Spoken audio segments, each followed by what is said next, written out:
Hey there everybody, Phil here for AndroidCentral.com, and here it is. AT&T, it's the Death Star. And it's the one. It's the HTC One VX. You can just barely see it up there.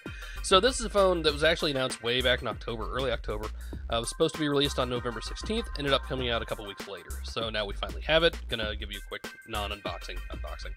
So quick start guide, blah, blah, blah.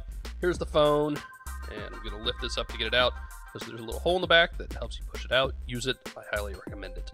What else is in the box? Really nothing. So more legal junk that we're never ever going to read. Don't pretend otherwise.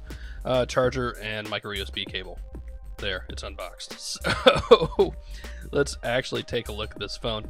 Now, when this was first announced, I was kind of intrigued and a little excited by it because it's not a 1S, it's not a 1X, it's not a 1V. It's something different. Flip it over and there's this little piece of plastic on it that shows you that the back cover can come off, and we'll get to that here in a second. Toss that aside. So you see it's done up in white, and I'll tell you what, let's just go ahead and open it up. So the back cover does come off, but look, there is no removable battery. Just don't even try. There are some contacts there for antennas, but there's no removable battery. If I were the kind of person to pull up that sticker, I would tell you that you cannot remove the battery because it is not under there. So hear me. SIM card, micro SD card slot. So it has expandable storage, which is good because there's not a lot in this thing otherwise. Pop the back on, and there you go. So this is a white polycarbonate back, a lot like the 1X. We'll show them side by side here in a second, tell you what. And snap it all back into place. Done. So very slim, very sleek. I like it. Here's the camera in the back, 5 megapixels. You've got your speaker grill. So very familiar lines, right? Volume rocker, nothing on the other side. Top power button, 3.5 millimeter headphone jack, and a microphone. Down at the bottom, micro USB, microphone, or microphone and USB. And so here's the business end. So again, this phone is kind of in the middle of everything. And I tell you what, it's 4.5 inch QHD, but already just from the first time I turned it on, I could tell how different it is. Here's the 1S. Now the 1S is AMOLED, whereas the One VX is Super LCD 2, and it's night and day. Maybe not night and day, but I could tell without even having to look. The One VX is a little bit thicker than the 1S, and it's a little bit bigger. So polycarb versus micro arc oxidation on this version. There's kind of a more normal aluminum version as well.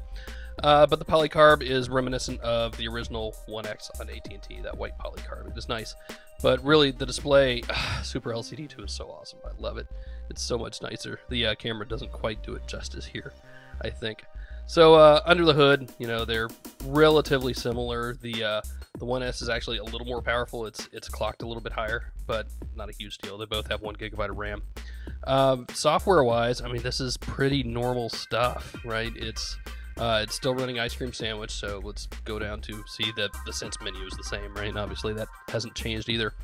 Dive into the software, and 4.0.4 and Sense 4.1. So it's updated Sense, which is good.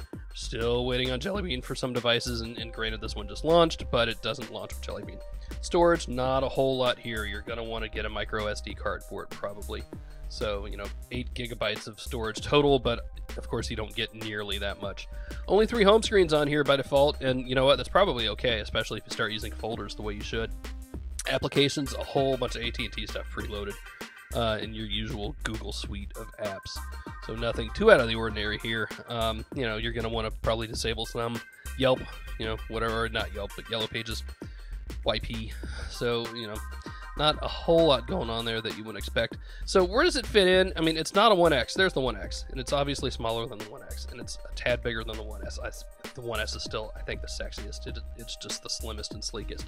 But I think I'm going to put it to the left of the 1S.